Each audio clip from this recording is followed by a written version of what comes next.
Hi hello ಎಲ್ಲರಿಗೂ ನನ್ನ ನಮಸ್ಕಾರ. Welcome to my YouTube channel. ನಾನು ನಿಮ್ಮ ಮನೆ ಮಗಳು ಮಹಾಲಕ್ಷ್ಮಿ. ಐ ಹೋಪ್ ಎಲ್ಲರೂ ಚೆನ್ನಾಗಿದ್ದೀರ ಅಂತ ನಾನು ಅಂದ್ಕೊಂಡಿದ್ದೀನಿ. ನಾನು ಕೂಡ ಚೆನ್ನಾಗಿದ್ದೀನಿ. ನಾನು ನಿಮ್ಗಳ ಹತ್ರ ಒಂದು ವಿಚಾರ ಶೇರ್ ಮಾಡ್ಕೋಬೇಕು ಅಂತ ಬಂದಿದ್ದೀನಿ. ಅದಕ್ಕೂ ಮುಂಚೆ ನನ್ನ ಚಾನಲ್ನ ಸಬ್ಸ್ಕ್ರೈಬ್ ಮಾಡಿ, ಬೆಲ್ ಐಕನ್ ಪ್ರೆಸ್ ಮಾಡಿ, ಹಾಗೆ ಲೈಕು ಕಮೆಂಟು ಶೇರ್ ಮಾಡೋದನ್ನು ಖಂಡಿತ ಮರಿಬೇಡಿ. ನಾನು ಯಾವ ವಿಚಾರನ ನಿಮ್ಮ ಹತ್ರ ಶೇರ್ ಮಾಡ್ಕೋಬೇಕು ಅಂತ ಬಂದಿದ್ದೀನಿ ಅಂದರೆ, ಇವತ್ತಿನ ದಿನ ನನಗೆ ತುಂಬ ವಿಶೇಷವಾದ ದಿನ. ಯಾಕಂದರೆ ನನ್ನ ಕನಸು ಸ್ವಲ್ಪ ಮಟ್ಟಿಗೆ ನೆರವೇರಿದೆ ಅನ್ನೋ ಖುಷಿನ ನಿಮ್ಮ ಹತ್ರ ಶೇರ್ ಮಾಡ್ಕೋತಾ ಇದ್ದೀನಿ. ತುಂಬ ವರ್ಷಗಳ ಕನಸು ಇವತ್ತು ಸ್ವಲ್ಪ ಮಟ್ಟಿಗೆ ಚಿಕ್ಕದಾಗಿ ನನಸಾಗಿದೆ ಅಂತ ಹೇಳ್ಬೋದು. ದೊಡ್ಡ ಮಟ್ಟಿಗಿರುವ ಕನಸು ಚಿಕ್ಕ ಮಟ್ಟಿಗೆ ನೆರವೇರಿದೆ ಅಂದರೆ ಅದರಲ್ಲೇ ಫುಲ್ ಆಗಬೇಕಲ್ವಾ ಫ್ರೆಂಡ್ಸ್. ಆ ನನ್ನ ಕನಸು ಯಾವುದಿರ್ಬೋದು ಅಂದ್ಕೋತೀರಾ? ಇದೇ ನೋಡಿ, ಮಹಾನ್ವಿ ಮೇಕಪ್ ಸ್ಟುಡಿಯೋ ಆ್ಯಂಡ್ ಸೀರೆ ಆ್ಯಂಡ್ ಡ್ರೆಸ್ ಕಲೆಕ್ಷನ್. ಈ ಒಂದು ಶಾಪ್ನ ನಾನು ಓಪನ್ ಮಾಡಿದ್ದೀನಿ. ಪರಿಶ್ರಮಕ್ಕೆ ಪ್ರತಿಫಲ ಕೊಟ್ಟೇ ಕೊಡ್ತಾನೆ. ಆ ದೇವ್ರನ್ನ ನಾವು ನಂಬಬೇಕು ಅಷ್ಟೇ. ನಾನು ಒಂದೇ ಹೇಳೋಕ್ಕೆ ಇಷ್ಟಪಡ್ತೀನಿ ಫ್ರೆಂಡ್. ನಾನು ಹೇಳಿದ್ನಲ್ಲ ನಿಮಗೆ, ತಾಳಿದವನು ಬಾಳಿಯನು. ನಾವು ಎಷ್ಟೇ ಕಷ್ಟಪಟ್ಟರೂ ನಮಗೆ ಆಗ್ತಿಲ್ಲಪ್ಪ, ಏನೂ ಆಗ್ತಿಲ್ಲ, ಇದು ಬೇಡ ಫ್ರೆಂಡ್. ತಾಳ್ಮೆ ಅನ್ನೋದು ಇರಬೇಕಲ್ವ ನಮಗೆ. ತಾಳ್ಮೆ ಅನ್ನೋದಿದ್ದರೆ ಅದು ಹಾಗೇ ಆಗುತ್ತೆ ಅಲ್ವಾ. ಈಗ ಫಾರ್ ಎಕ್ಸಾಂಪಲ್ ಹೇಳಬೇಕು ಅಂದರೆ, ಒಂದು ಫಿಲಮ್ ತೆಗೆಯೋದಕ್ಕೆ ಏನಿಲ್ಲ ಅಂದ್ರೂ 1 ವರ್ಷ 2 ವರ್ಷ 3 ವರ್ಷ ಅಂತ ಬೇಕೇ ಬೇಕಲ್ವಾ. ಅದೇ ಥರ ಒಂದು ಬಿಸ್ನೆಸ್ ಕ್ಲಿಕ್ ಆಗಬೇಕು ಅಂದರೆ, ಹಂತವಾಗಿ ಬರಬೇಕು ಅಂದರೆ ನಾವು ವೆಯ್ಟ್ ಮಾಡಲೇಬೇಕು ಅಲ್ವಾ. ಅದಕ್ಕೋಸ್ಕರ ಹೇಳ್ತಾ ಇದ್ದೀನಿ. ಆಯುಧ ಪೂಜೆ ಮತ್ತು ವಿಜಯದಶಮಿ 2 ದಿನವೂ ನನಗೆ ದಿನ ಚೆನ್ನಾಗಿತ್ತು. ಬಟ್ ನನಗೆ ಆಗಲಿಲ್ಲ ಅವತ್ತು ಮಾಡೋದಕ್ಕೆ, ಓಪನ್ ಮಾಡೋದಕ್ಕೆ ಆಗಲಿಲ್ಲ. ನನಗೆ ವಿಜಯದಶಮಿ ದಿನ ಬೇಡ ಅಂತ ಹೇಳಿದರು ಜೋಯಿಶ್ರು. ಆಯುಧ ಪೂಜೆ ದಿನ ನಮ್ಮದು ಇನ್ನೊಂದು ಶಾಪ್ ಇದೆ, ಬೈಕ್ ಮೆಕ್ಯಾನಿಕ್ದು ಶಾಪ್ ಇದೆ, ಅವ್ರದ್ದು ಪೂಜೆ ಇತ್ತು. ಅದರಿಂದ ನನಗೆ ಆವತ್ತಿನ ದಿನ ಓಪನ್ ಮಾಡೋಕ್ಕಾಗಲಿಲ್ಲ. ನನಗೆ 1 ವಾರದಲ್ಲೇ ಶಾಪು ಸಿಕ್ಕಿದ್ದು. ಆ ಶಾಪ್ ಸಿಕ್ಕಿ 1 ವಾರಕ್ಕೆ ನಾವೆಲ್ಲನೂ ರೆಡಿ ಮಾಡ್ಕೋಬೇಕಾಗಿತ್ತು. ನನಗೆ ಯಾರೂ ಹೆಲ್ಪು ಮಾಡೋಕ್ಕೂ ಆಗ್ತಾ ಇರಲಿಲ್ಲ. ಎಲ್ಲ ಒಂಥರ ತುಂಬ ಕ್ರಿಟಿಕಲ್ ಆಗೋಂಥ ಸಂದರ್ಭ ಬಂದ್ಬಿಡ್ತು. ಈ ಕಡೆ ನಮ್ಮ ಯಜಮಾನ್ರು ಸಹ ಸಹಾಯ ಮಾಡೋಕ್ಕೆ ಆಗ್ತಾ ಇರಲಿಲ್ಲ. ಏಕೆಂದರೆ ಅವ್ರದ್ದು ಒಂದು ಹೋಮ್ ಬಿಸ್ನೆಸ್ ಅನ್ನೋದಿದೆ.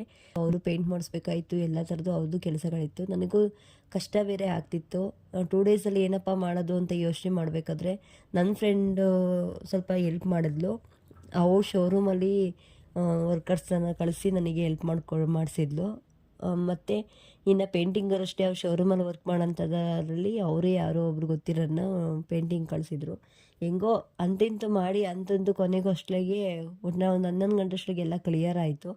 ಹೆಂಗೋ ಸಿಂಪಲಾಗಿ ಮಾಡಿದ್ವಪ್ಪ, ನನಗೆ ಒಂದು ರೇಂಜಿಂಗ್ ಇತ್ತು. ಒಟ್ಟಿನಲ್ಲಿ ಖುಷಿ ಆಯಿತು, ನೋಡಿದ್ರೆ ಪರವಾಗಿಲ್ಲ ಅನಿಸ್ತು.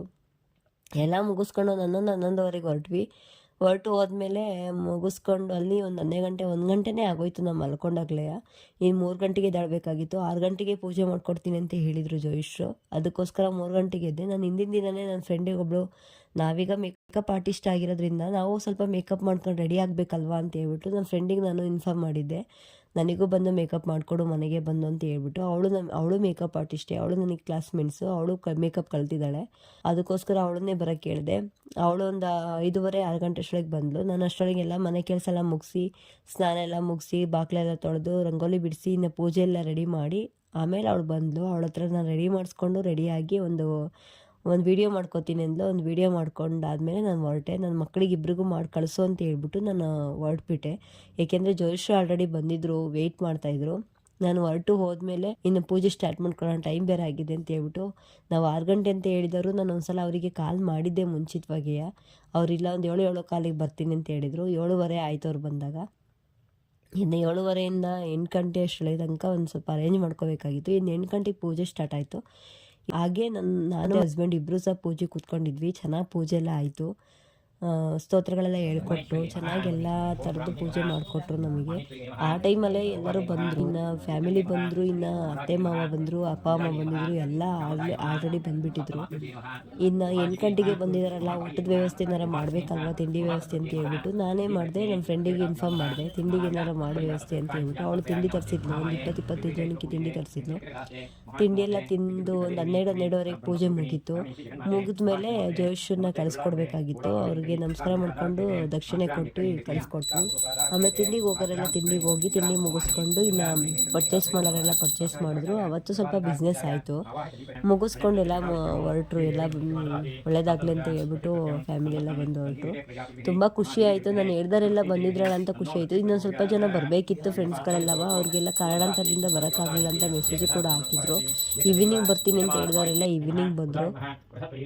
ಪೂಜೆ ಎಲ್ಲ ಆದಮೇಲೆ ಅವರೆಲ್ಲ ಹೋದರು. ಮತ್ತು ಜೋಯಿಷು ನನಗೆ ಹೇಳ್ಬಿಟ್ಟು ಹೋಗಿದ್ರು, ಸಂಜೆ ಒಂದು 7 ಗಂಟೆ ಹಂಗೆ ಹೋಗು ಅಂತ ಹೇಳಿದರು.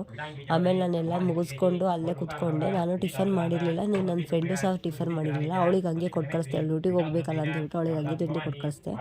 ನಾನಿಲ್ಲೇ ಒಂದು ಕೌಂಟ್ರೊಳಗೆ ಕೂತ್ಕೊಂಡು ಟಿಫನ್ ಮಾಡಿದೆ. ಮಾಡಿದ್ಮೇಲೆ ಇನ್ನು ಕಸ್ಟಮರ್ಸ್ಗಳೆಲ್ಲ ಸ್ವಲ್ಪ ಜನ ಮಟ್ಟಿಗೆ ಬಂದರು. ಅವತ್ತೊಂದು ಸ್ವಲ್ಪ ಬಿಸ್ನೆಸ್ಸು ಕೂಡ ಆಯಿತು. ಇನ್ನು ಮಕ್ಕಳೆಲ್ಲ ಮನೆಗೆ ಹೋಗಲ್ಲಮ್ಮ ಇಲ್ಲೇ ಇರ್ತೀವಿ ಅಂತ ಅಂದರು. ಇನ್ನು ಅಕ್ಕನ ಮಕ್ಕಳೆಲ್ಲ ಇಲ್ಲೇ ಇದ್ರಲ್ಲ, ಅನ್ನೋದಕ್ಕೋಸ್ಕರ 6 ಮಕ್ಕಳು ಇಲ್ಲೇ ಉಳ್ಕೊಂಡ್ರು. ನನ್ನ ಫ್ರೆಂಡ್ ಮಕ್ಕಳು ಇಲ್ಲೇ ಉಳ್ಕೊಂಡ್ರು. ನನ್ನ ಫ್ರೆಂಡ್ ಆಲ್ರೆಡಿ ಗಿಫ್ಟ್ ತಂದಿದ್ರು, ಕೊಟ್ಟರು ನನಗೆ. ಸಾಯಿಬಾಬಾ ಮತ್ತು ಕುಬೇರ ಒಬ್ಬರು, ಸಾಯಿಬಾಬಾ ಒಬ್ಬರು ಕೊಟ್ಟರು. ಫ್ರೆಂಡ್ ಮಕ್ಕಳು ಕೂಡ ಮತ್ತು ಹಾಗೆ ನನ್ನ ಮಕ್ಕಳು ಕೂಡ, ನಮ್ಮ ಅಕ್ಕ ಮಕ್ಕಳು ಕೂಡ ನಾನು ಏನಾರು ಕೊಡಬೇಕು ಅನ್ನೋದು ಅವ್ರಿಗೂ ಪಾಪ ಇತ್ತು. ಬಟ್ ಅವ್ರ ಹತ್ರ ಕಾಸಿರಲಿಲ್ಲ. ಒಂದೇನೋ ಹೋಗಿ ಸೆಲೆಕ್ಟ್ ಮಾಡ್ಬಿಟ್ಟು ಬಂದಿದ್ರಂತೆ, ಗೊತ್ತಿರಲಿಲ್ಲ ನನಗೂ. ಇನ್ನು ಸಂಜೆ ನಾನು ಮುಗಿಸ್ಕೊಂಡು ಹೋಗೋಣ ಸುಮ್ಮನಿರಿ ಅಂತ ಹೇಳಿದೆ. ಸಂಜೆ ಪಾಪ ಮಧ್ಯಾಹ್ನನೂ ಊಟ ಇರಲಿಲ್ಲ. ಇನ್ನು ಸಂಜೆ ಬೇಗ ಹೋಗಿ ಅಡುಗೆ ಮಾಡ್ಕೊಂಡು ಊಟ ಮಾಡೋಣ ಸುಮ್ಮನೆ ಹೊತ್ಲಾಗಿ ಸಂಜೆ ಒಂದು 6 ಗಂಟೆ 7 ಗಂಟೆ ನನಗೆ ನಾವು ಕ್ಲೋಸ್ ಮಾಡ್ಕೊಂಡು ಪೂಜೆ ಎಲ್ಲ ಮುಗಿಸಿ ಕ್ಲೋಸ್ ಮಾಡ್ಕೊಂಡು ಹೊರಟ್ವಿ ನಾವು. ನಾನು ನನ್ನ ಮಗ ಇಬ್ಬರೇ ಉಳ್ಕೊಂಡ್ವಿ. ಇನ್ನೆಲ್ಲ ಹೊರಟ್ರು. ನಮ್ಮ ಅಕ್ಕನ ಮಗ ದೊಡ್ಡವನು ಉಳ್ಕೊಂಡ, ಅವನು ನಾನು ಇಬ್ಬರು ಉಳ್ಕೊಂಡು ಹೊರಟು ಹೋದ್ಮೇಲೆ ನಾವೆಲ್ಲ ಮುಗಿಸ್ಕೊಂಡು ಎಲ್ಲದನ್ನೂ ಮುಗಿಸ್ಕೊಂಡು ಹೊರಟೆ. ಅಂದರೆ ಇಲ್ಲಿ ನಮ್ಮ ಸಾಧನೆ ಅನ್ನೋದಕ್ಕಿಂತ ನಮ್ಮದೊಂದು ಕೆಲಸ ಅನ್ನೋದು ಬಂತಲ್ಲ ಅನ್ನೋದೊಂದು ಖುಷಿ ಇದೆ ನನಗೆ ಫ್ರೆಂಡ್ಸ್. ಅದಕ್ಕೋಸ್ಕರ ಹೇಳ್ತಿದ್ದೀನಿ, ಮನೆಯಲ್ಲೇ ಕೂತ್ಕೊಂಡು ಯಾಕೆ ಟೈಮ್ ವೇಸ್ಟ್ ಮಾಡಬೇಕು, ಏನಾದರೂ ಒಂದು ಕಲಿತು ಈಗ ಗಂಡನಿಗೆ ಆಸರೆಯಾಗಿ ಗಂಡಂಗೆ ಕೈ ಜೋಡಿಸಿದ್ರೆ ಅವ್ರಿಗೂ ಒಂದು ಖುಷಿ ಆಗುತ್ತೆ ಅಲ್ವಾ ಅನ್ನೋದೊಂದು ಥಿಂಕಿಂಗು ನಂದು. ಮೇಕಪ್ಪು ಕಡಿಮೆ ದರದಲ್ಲಿ ಮೇಕಪ್ ಮಾಡಿಕೊಡ್ಬೇಕು ಅಂತ ಅಂದರೆ, ಮೇಕಪ್ ಬೇಕು ಅಂತಂದರೆ ನನ್ನ ಯೂಟ್ಯೂಬ್ ಮುಖಾಂತರ ನನ್ನ ಕಾಂಟ್ಯಾಕ್ಟ್ ಮಾಡಿಕೊಂಡು ಡಿಸ್ಕ್ರಿಪ್ಷನ್ ಬಾಕ್ಸಲ್ಲಿ ನನ್ನ ನಂಬರ್ ಹಾಕಿರ್ತೀನಿ, ಕಾಂಟ್ಯಾಕ್ಟ್ ಮಾಡ್ಕೊಂಡು ಬನ್ನಿ. ನಿಮಗೆ ಕಡಿಮೆ ದರದಲ್ಲಿ ಯೂಟ್ಯೂಬ್ ಮುಖಾಂತರ ಬಂದರೆ ಕಡಿಮೆ ದರದಲ್ಲಿ ಮೇಕಪ್ ಮಾಡಿಕೊಡ್ತೀನಿ ನಾನು. ನಿಮಗೆ ಯಾವುದೇ ರೀತಿ ಮೇಕಪ್ ಬೇಕು ಅಂದರೆ half sarees, pre wedding shoot makeup, ಹಾಗೆ ಎಂಗೇಜ್ಮೆಂಟ್ ಮೇಕಪ್ಪು, ಮದುವೆ ಮೇಕಪ್ಪು, ಸೈಡ್ಸ್ಗಳ ಮೇಕಪ್ಪು ಯಾವುದೇ ಆಗಿರಲಿ ಮೇಕಪ್ ಮಾಡಿಕೊಡ್ತೀನಿ ಬನ್ನಿ. ಕಡಿಮೆ ದರದಲ್ಲೇ ಮಾಡಿಕೊಡ್ತೀನಿ ಬನ್ನಿ. ಸಪೋರ್ಟ್ ಮಾಡಿ. ನಿಮ್ಮ ಸಪೋರ್ಟಿಂಗ್ ನನಗೆ ತುಂಬ ಮುಖ್ಯ. ಹಾಗೆ ಇದು ಹೊಸದಾದ ಚಾನಲ್ಲು. ಈ ಚಾನಲ್ನ ಸಬ್ಸ್ಕ್ರೈಬ್ ಮಾಡೋದನ್ನಂತೂ ಮರಿಬೇಡಿ. ಫಸ್ಟು ನಾನು ಸ್ಟಾರ್ಟಿಂಗಲ್ಲೂ ಹೇಳ್ತಿದ್ದೀನಿ, ಇವಾಗ ಕೊನೆಗೂ ಹೇಳ್ತಿದ್ದೀನಿ. ನೆಕ್ಸ್ಟ್ ವೀಡಿಯೋಗಳಿಗೆ ನಿಮಗೆ ಯಾವ್ಯಾವ ವೀಡಿಯೋಸ್ಗಳು ಬೇಕು ಅಂತ ಕಮೆಂಟ್ ಬಾಕ್ಸಲ್ಲಿ ತಿಳಿಸಿ. ನಾನು ಸ್ಯಾರಿ ಡ್ರಾಪಿಂಗ್ ಯಾವ ಥರ ಈಸಿಯಾಗಿ ಮಾಡ್ಕೋಬೋದು, ಎಷ್ಟೆಲ್ಲ ಹೆಂಗೆ ಮಾಡ್ಬೋದು, ಮೇಕಪ್ ಹೆಂಗೆ ಮಾಡ್ಬೋದು, ಮತ್ತು ಬೇರೆ ಬೇರೆ ಥರ ನನಗೆ ರಿಲೇಟೆಡ್ ಸಂಬಂಧಪಟ್ಟಂಗೆ ನನಗೆ ಏನು ಗೊತ್ತೋದು ನಾನು ನಿಮ್ಮ ಹತ್ರ ಶೇರ್ ಮಾಡ್ಕೊಳ್ಳೋಕೆ ಇಷ್ಟಪಡ್ತಾ ಹೋಗ್ತೀನಿ. ಇಷ್ಟು ಹೇಳೋದಕ್ಕೆ ಇಷ್ಟಪಡ್ತೀನಿ. Thank you for watching.